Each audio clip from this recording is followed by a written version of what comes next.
Hello, Assalamu alaikum everyone. I am Arslan Ali Mughal and here I teach you class 9 physics.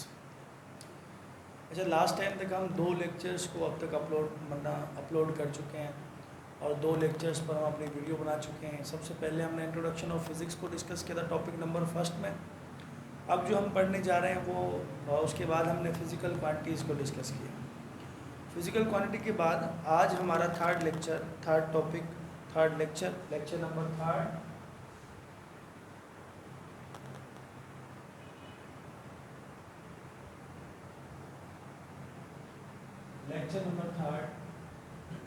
तीसरे lecture में हम जो discuss करने जा रहे हैं वो हम देखेंगे कि टॉपिक नंबर तो हमारा दूसरा ही चल रहा है, टॉपिक नंबर सेकंड, और वो है फिजिकल क्वांटिटीज़। अब देखिए, हमने कल ना फिजिकल क्वांटिटीज़ को काफ़ी हद तक क्लियर किया और उस फिजिकल क्वांटिटी में हमने सीखा फिजिकल क्वांटिटी है क्या, और उसके साथ साथ हमने जाना कि फ़िज़िकल क्वांटिटी के साथ साथ फंडामेंटल क्वांटिटीज़, सिस्टम्स, यूनिट्स और एसआई सिस्टम को हमने डिस्कस किया। अब जो हम पढ़ने जा रहे हैं ना बच्चों, वो हम पढ़ने जा रहे हैं फिजिकल क्वांटिटी की another type. Physical quantity की एक और टाइप को हम पढ़ने जा रहे हैं जिसका नाम है ड्राइव्ड क्वांटिटी।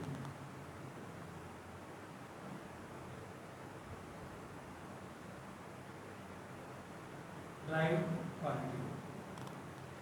अब हम ड्राइव्ड क्वांटिटी को डिस्कस करने जा रहे हैं। ड्राइव्ड क्वांटिटी हमारे पास है क्या, और ड्राइव्ड क्वांटिटी किस तरह से बनती है, और ड्राइव्ड क्वांटिटी के बारे में क्या क्या चीज़ें होती हैं। देखिए, ड्राइव्ड क्वांटिटी जो होती है वो दरअसल दो या दो से ज़ायद फंडामेंटल क्वांटिटीज से बन रही होती है। हम कह सकते हैं those physical quantities, those physical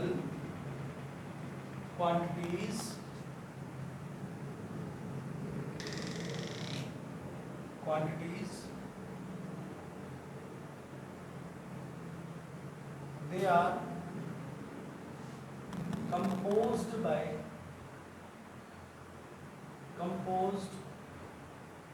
by combining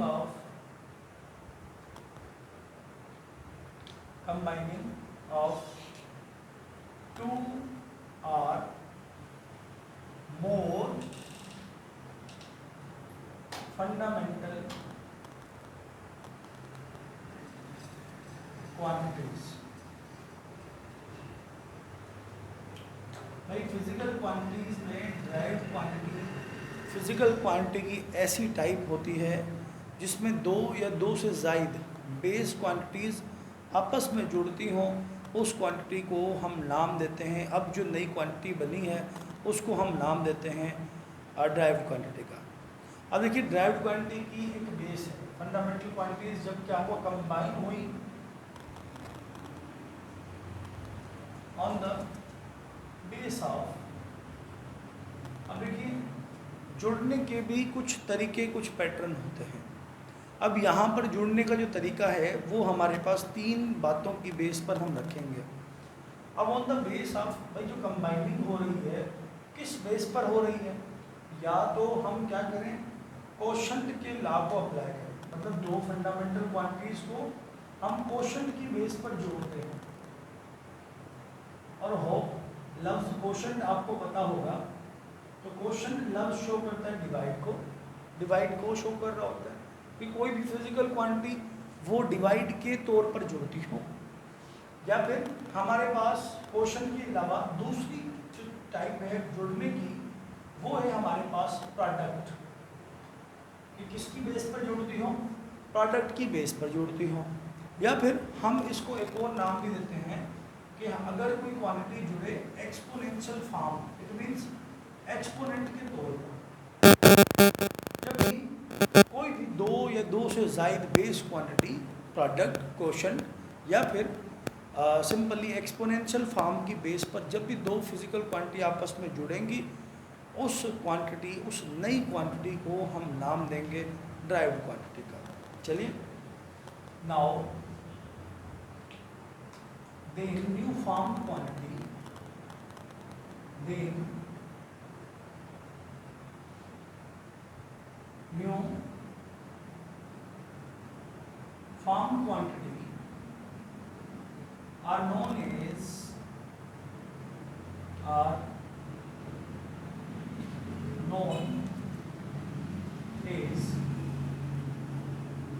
derived quantity। अब जो नई हमारे पास क्वांटिटी मिली है ना, उस क्वांटिटी को हम नाम देंगे derived क्वांटिटी का। अब आपको ये बात बड़े अच्छे से समझ में आ गई होगी। हमने कहा जब भी दो बेस क्वांटिटीज़ आपस में जुड़े हैं, किस बेस पर, क्वोशंट की बेस पर, प्रोडक्ट की बेस पर, या फिर एक्सपोनेंशियल फॉर्म की बेस पर, जब भी दो physical quantity it means base quantity आपस में जुड़ती हों, तब हमारे पास बनती है ड्राइव। अब ना एक और डेफिनेशन अगर हम कहें तो ये भी कह सकते हैं कि जब टू और मोर, दो या दो से ज़ायद, टू और मोर ड्राइव क्वांटिटी। अब देखो ड्राइव क्वांटिटी के बारे में पता लग गया। अगर ड्राइव क्वांटिटी भी आपस में जुड़ती हो ना, मोर ड्राइव क्वांटिटीज जुड़ती हो, इस कंडीशन के तौर पर भी आर कंबाइन, भाई जुड़े, combining to each other, base वही रहेगी जो आपके पास है, each other on the base of, किस बेस पर जुड़ती हो, प्रोडक्ट की बेस पर, क्वोशंट की बेस पर, या फिर हम कहेंगे एक्सपोनेंट की बेस पर। जब भी दो फिजिकल क्वांटिटीज आपस में जुड़ती हों, देन हमारे पास बनती है कौन सी क्वांटिटी, ड्राइव्ड क्वांटिटी। अब इसी की एग्जांपल को हम शेयर करते हैं, कुछ एग्जांपल्स गिनी चुनी लेते हैं। कहा एग्जांपल शेयर करते हैं। हमने कहा एग्जांपल नंबर फर्स्ट, पहली एग्जांपल, फर्स्ट एग्जांपल। अच्छा ये यहाँ पर शो हो रहा है, चलिए आप जरा यहाँ पर लिखा है एग्जांपल नंबर फर्स्ट। अगर मैं एग्जांपल में एरिया को लिख लेता हूँ, एरिया। अब एरिया क्या है हमारे पास, सिंपली कहता है the product between area of, इसका देखो ना, सबसे पहले तो एरिया का थोड़ा सा कॉन्सेप्ट क्लियर करते हैं कि एरिया जो होता है वो है two dimensional body, two dimensional thing, two dimensional. जैसे इस वक्त में बोर्ड पर जितनी भी चीज़ें लिख रहा हूँ या शेप कोई बनाने बैठूंगा ना, मोस्टली टू डायमेंशनल बना सकता हूँ। रीज़न क्या है, दो ही चीज़ों में बना सकता हूँ। एक तो मेरे पास हो सकती है लेंथ, कुछ यूँ करके जिसको मैंने एक्स एक्सिस का नाम दे दिया। एक हो सकती है मेरे पास हाइट, जिसको मैंने वाई एक्सिस का नाम दिया। सही है, एक हमारे पास एक्स एक्सिस, दूसरा हो सकता है वाई। ये दो एक्सिस हो सकती हैं और इनके दरमियान की कॉम्बिनेशन को ही हम एरिया का नाम देते हैं। अब हमने कहा कि यहाँ पर एक डिस्टेंस हो गया जिसको मैंने नाम दे दिया लेंथ का, और ये हमारे पास डिस्टेंस हो गया जिसको मैं नाम देता हूँ हाइट का या ब्रेथ का नाम देता हूँ। ठीक हो गया।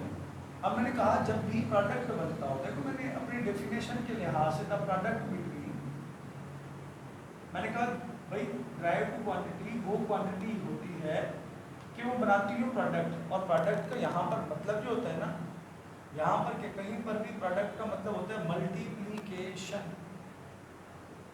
मल्टीप्लिकेशन। ठीक है, अगर ये प्रोडक्ट हो मतलब ज़रब हो, द प्रोडक्ट बिटवीन, अब किसके दरम्यान में, एक तो लेंथ के दरम्यान में, हमने कहा the product between length and और ब्रेथ। फिर लेंथ और ब्रेथ के दरम्यान में जब भी प्रोडक्ट बनता हो उसे हम नाम देते हैं किसका, एरिया का नाम देते हैं। जैसे इस वक्त अगर मैं आपको वीडियो में एक चीज़ दिखा रहा हूँ वो है मार्कर। अब मार्कर की आपको दो ही साइज़ इस वक्त नज़र आ रही हैं। एक साइज़ तो ये होगी जो आपको सीधी नज़र आ रही है, दूसरी साइज़ ये आपको नज़र आ रही है। तो इस चीज़ से आपको क्या नज़र आ रहा है, इस वक्त एरिया नज़र आ रहा है। इस वक्त क्या नज़र आ रहा है, एरिया नज़र आ रहा है। क्या आपको ये विद नज़र आ रही है, आपको लेंथ नज़र आ रही है मार्कर की, इसे हम कह देंगे एरिया। ठीक हो गया।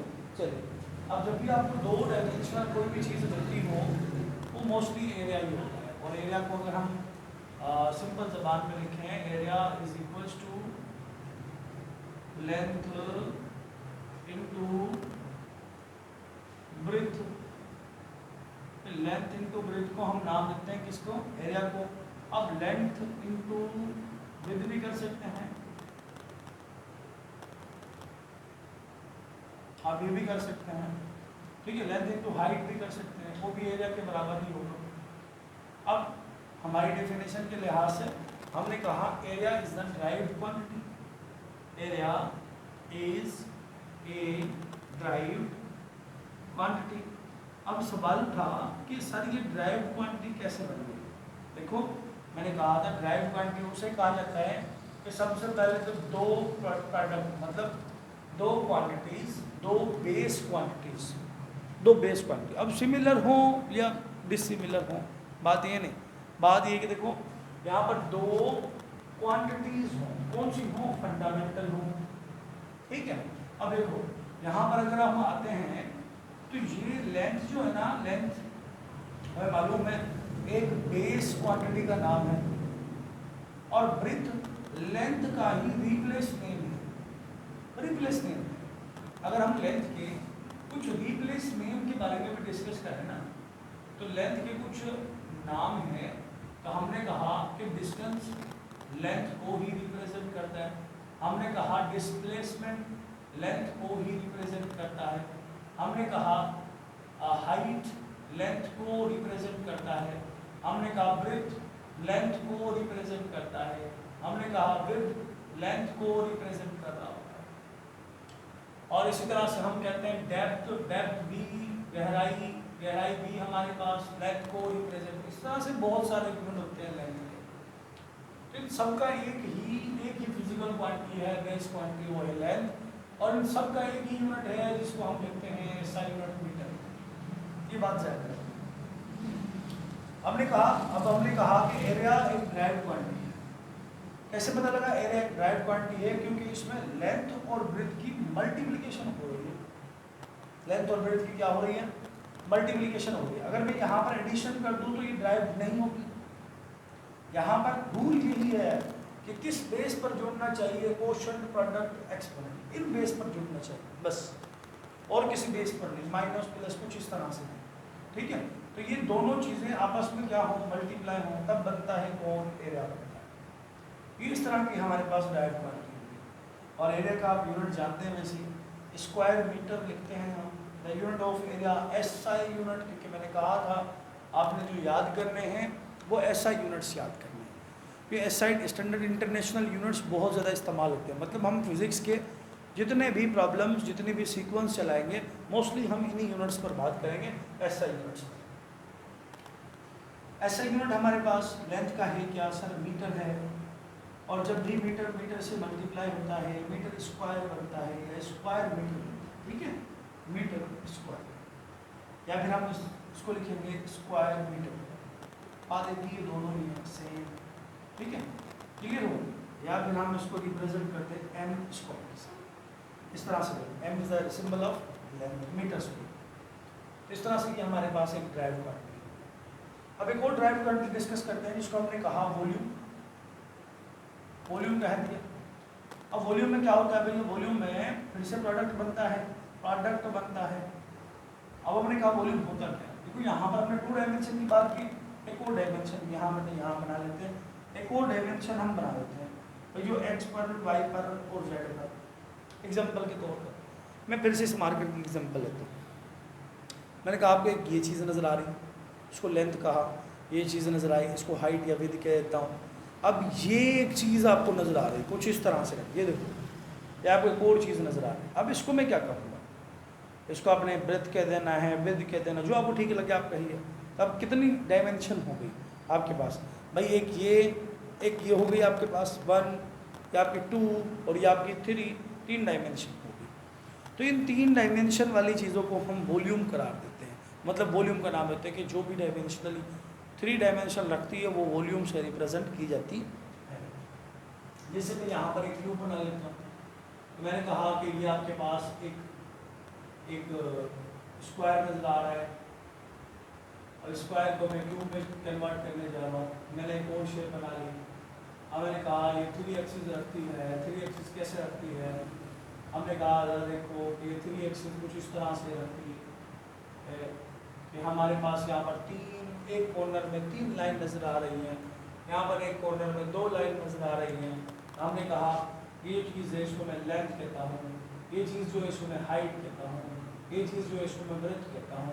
आपको जो ठीक लगे। नहीं सर मैंने आपको इसको लेंथ कहना भले कहिए, कोई इशू नहीं है। इसको आपने ब्रेथ कहना है भले कहिए, मुझे कोई इशू नहीं है। और इसको मैं अभी भी कह रहा हूँ भले, मुझे कोई इशू नहीं है। ठीक है, तो आप जो मर्जी से कह रहे। 3 कॉर्नर आपको नजर आ रहे हैं, length breadth height, length with breadth, जो भी आपको ठीक लगता है आप कहिए। वॉल्यूम भी कुछ इसी तरह से बन रहा होता है। अब हमने यही चीज़ यहाँ पर लिख दी कि द प्रोडक्ट बिटवीन। अब प्रोडक्ट कितनी चीज़ों के दरम्यान में? 3 चीज़ों में। देखो डेफिनेशन को हम और इम्प्रूव करते हैं। हमने कहा 2 बेस क्वांटिटी हो, बात खत्म हो गई एरिया। अब हम क्या कहते हैं? आर मोर, माना 2 से ज़्यादा। अब बात आ गई यहाँ पर वॉल्यूम पर। हमने कहा द प्रोडक्ट बिटवीन लेंथ, कि लेंथ यहाँ पर है, विद, भाई विद भी यहाँ पर है, एंड और हाइट, हाइट भी यहाँ पर मौजूद है। लेंथ विद हाइट, ये 3 चीज़ें यहाँ पर मौजूद हैं। यहाँ पे लेंथ ब्रेथ कर लो, आप ब्रेथ कर लीजिए। लेंथ ब्रेथ और हाइट यहाँ पर मौजूद है, ठीक, कोई इशू नहीं है। तो हमारे पास क्या हो गया? ऐसा प्रोडक्ट हो जिसमें लेंथ हो पहली बेस क्वांटिटी, ब्रेथ हो दूसरी बेस क्वांटिटी, हाइट हो तीसरी बेस क्वांटिटी। जब भी हमारे पास लेंथ ब्रेथ और हाइट आपस में मल्टीप्लिकेशन होते हैं तब बनता है वॉल्यूम बनता है। अब मैंने कहा कि सारे के सारे रिप्लेस नेम है किसके? लेंथ, चाहे हाइट हो, चाहे ब्रेथ हो, विड्थ हो, डेप्थ हो, डिस्प्लेसमेंट, डिस्टेंस, जो आपको ठीक लगता है। अब इनको हमने किससे रिप्रेजेंट? सबको मीटर से कहेंगे। तो हमारे पास वॉल्यूम का ऐसा यूनिट क्या हो जाएगा? मीटर क्यूब या क्यूबिक मीटर, मीटर क्यूब, या फिर हम इसका ऐसा यूनिट जो लिखते हैं वो क्यूबिक मीटर के लिए भी इस्तेमाल। ठीक है, अब इसके कई यूनिट हैं, मतलब स्टैंडर्ड यूनिट तो क्यूबिक मीटर हो गया, लेकिन हम कई बार इसको डेसीमीटर क्यूब, सेंटीमीटर क्यूब, या फिर हम इस तरह मिलीमीटर क्यूब के तौर पर भी हम इसको इस्तेमाल कर रहे होते हैं। ठीक हो, अब इसी के साथ हम देखो कि हमने प्रोडक्ट के लिहाज से तो बातें कर ली, प्रोडक्ट के लिहाज से हमने सारी की सारी बातें कर ली इसके लिहाज से। अब इसके लिहाज से भी इसमें ऐड हो गई है। अब जरा मैं बात करूँ क्वोशंट के लिहाज से। अगर मैं क्वोशंट के लिहाज से बात करता हूँ तो मैं एक चीज़ का नाम लिखता हूँ यहाँ पर, एक सादा सा नाम स्पीड, या इसी चैप्टर का एक टॉपिक है जिसको हम कहते हैं डेंसिटी। अब स्पीड की बात आती है, तो स्पीड क्या होती है? स्पीड को वैसे भी आप कॉन्सेप्ट पहले से मालूम होगा, या फिर आगे चलकर हम वैसे ही पढ़ेंगे। स्पीड देखिए वो चीज़ होती है कि जब भी कोई भी बॉडी डिस्टेंस को कवर करे in unit time, the distance is covered by a body per unit time is called speed. The ratio between distance and time is called speed. The rate of change of distance is called speed. ये सारी definition है किसकी? Speed की। हमने यहाँ पर ये चीज़ लिखी कि बात क्या है? द डिस्टेंस, एक फासला तय किया जाए। The distance is covered, covering. अब देखो एक फासला तय हो रहा है बाय बॉडी, जाहिर सी बात है किसी चीज के द्वारा तो हो रहा होगा, ये हमने कहा by body per unit time. अब देखो कि जब ये फासला तय होगा तो जाहिर सी बात है कोई ना कोई वक्त ज़रूर लगेगा। जैसे कि सपोज करो मैं अपने हाथ को यहाँ से यहाँ तक लेकर आया, मैंने क्या किया? अपने हाथ को एक जगह से दूसरी जगह तक ले गया। अब इसने क्या किया? एक फासला तय किया। अब ये फासला किसी ना किसी टाइम में तो हुआ होगा, 1 सेकंड, 2 सेकंड, 5 सेकंड, 10 सेकंड, ना होने वाले टाइम में भी भले हो, लेकिन टाइम ज़रूर लगेगा। तो इसी को हम नाम देते हैं किसका? स्पीड। चलिए हमने कहा इन यूनिट टाइम इसका स्पीड। अब स्पीड को हम स्मॉल लेस, चलो ठीक है मैं v के साथ इस वक्त रिप्रेजेंट कर लेता हूँ। ठीक हो गया, इस पर कोई सिंबल नहीं है, कोई लाइन वगैरह नहीं है, बस इस तरह से आप v कहा हमने।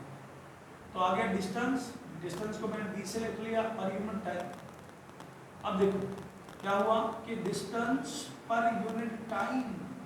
अब टाइम क्या है सर, एक बेस यूनिट। डिस्टेंस क्या है सर, आल्सो बेस यूनिट। हमने क्या कहा कि रेशो बनता हो, रेशो क्या कहलाता है सर, डिवाइड कहलाता है। द रेशो बिटवीन के डिवाइड हो, ratio between the distance and time. अब डिस्टेंस और टाइम के दरमियान में जब भी रेशो बनता हो उसे हम नाम देते हैं किसका, स्पीड का। हमने क्या कहा था, हमने कहा ड्राइव क्वांटिटी वो है जिसमें दो फंडामेंटल क्वांटिटीज एक दूसरे के साथ कंबाइन होती हो। किस बेस पर, रेशो की बेस पर, कोशंट की बेस पर, या फिर प्रोडक्ट की बेस पर, या एक्सपोनेंशियल फॉर्म की। यहाँ पर कोशंट की बेस पर जुड़ रही है, डिवाइड हो रही है। तो हमने क्या कहा बच्चों, यहाँ पर हमने कहा कि ये हमारे पास एक ड्राइव क्वांटिटी, क्योंकि इस पर रूल अप्लाई हो रहा है कौन सा, कोशंट वाला। यहाँ पर हमने क्लियर किया कि speed is a drive quantity, it is a drive quantity. अब इस तरह से डेंसिटी को लेते हैं, डेंसिटी को हम क्या कहते हैं, गाढ़े कण को डेंसिटी कहते हैं। चलिए अब नंबर ऑफ, इसको सिंपल डेफिनेशन में अगर हम जाने ना तो इसको हम कहते हैं the force of attraction between the molecules for या the force of attraction between the molecules of matter. भाई मैटर के फोर्स ऑफ अट्रैक्शन को हम नाम देते हैं डेंसिटी का। अब जितनी फोर्स ऑफ अट्रैक्शन ज़्यादा होगी उतनी डेंसिटी ज़्यादा होगी। अब आपका एक कहने का मकसद तो समझ में आ गया। सॉलिड लिक्विड गैस को कंपेयर करोगे तो सबसे ज़्यादा डेंसिटी किस में मिलती है, सॉलिड में मिलती है। रीज़न क्या है, उसकी फोर्स ऑफ अट्रैक्शन बहुत ज़्यादा है। लिक्विड की फोर्स ऑफ अट्रैक्शन कंपेयर करो सॉलिड से थोड़ी कम होगी, इस वजह से उसकी डेंसिटी कम होगी। जैसे एग्जांपल के तौर पर मैंने डेंसिटी को समझाते हुए मैंने इस मार्कर को लिया। अब इस मार्कर को क्या करता हूँ, मैं अपने हाथ को इस मार्कर के अंदर से पार करके दिखाता हूँ। तो यहाँ से मैंने कोशिश की लेकिन नहीं हुआ। रीज़न क्या हो गया, इस मार्कर की फोर्स ऑफ अट्रैक्शन ज़्यादा है, जिसकी वजह से मेरा हाथ इसमें से पार नहीं हो रहा, इसमें से आर पार नहीं हो पा रहा। लेकिन इस जगह पर मुझे मालूम है मेरे इन्वायरमेंट में मौजूद है, कौन मौजूद है, गैस मॉलिक्यूल्स मौजूद है।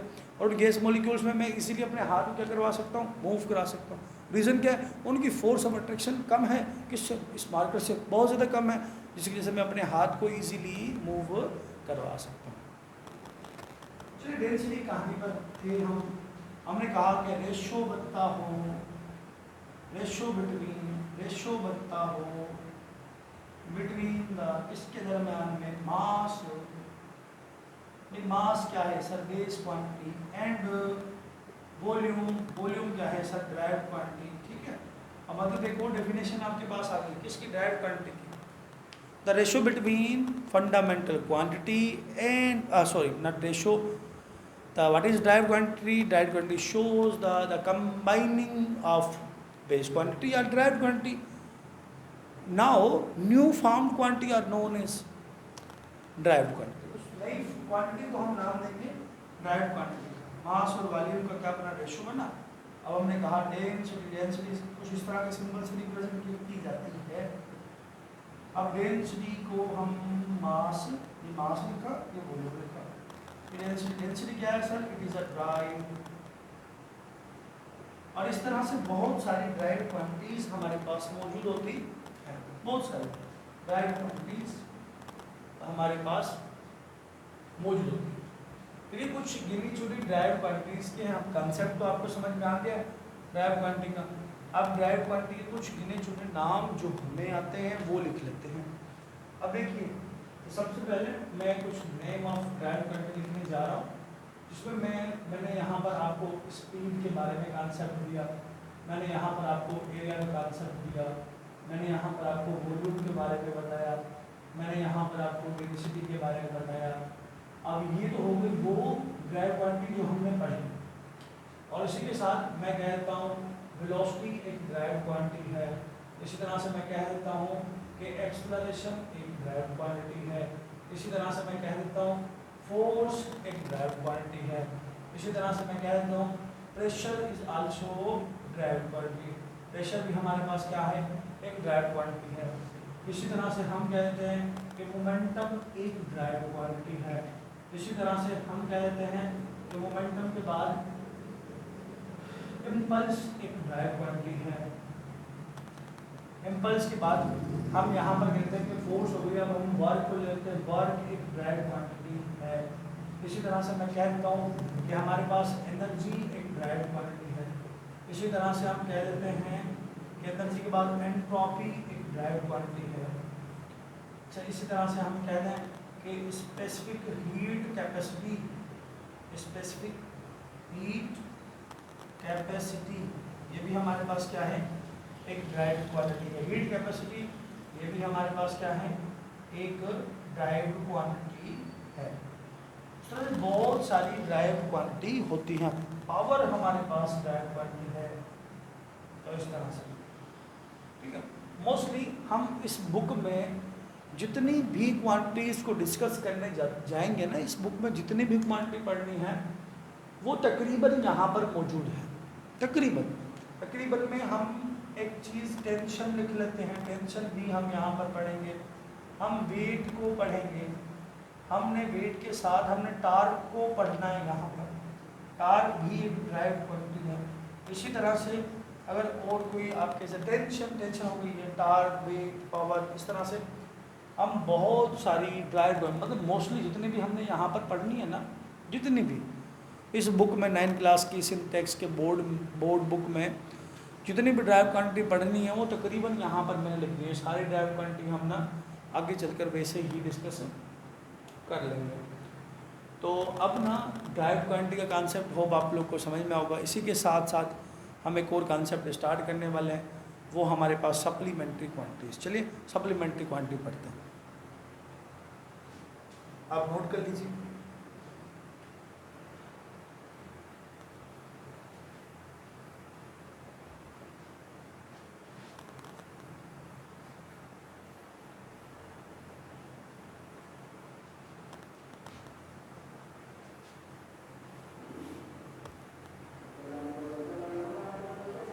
आज़ाद करें।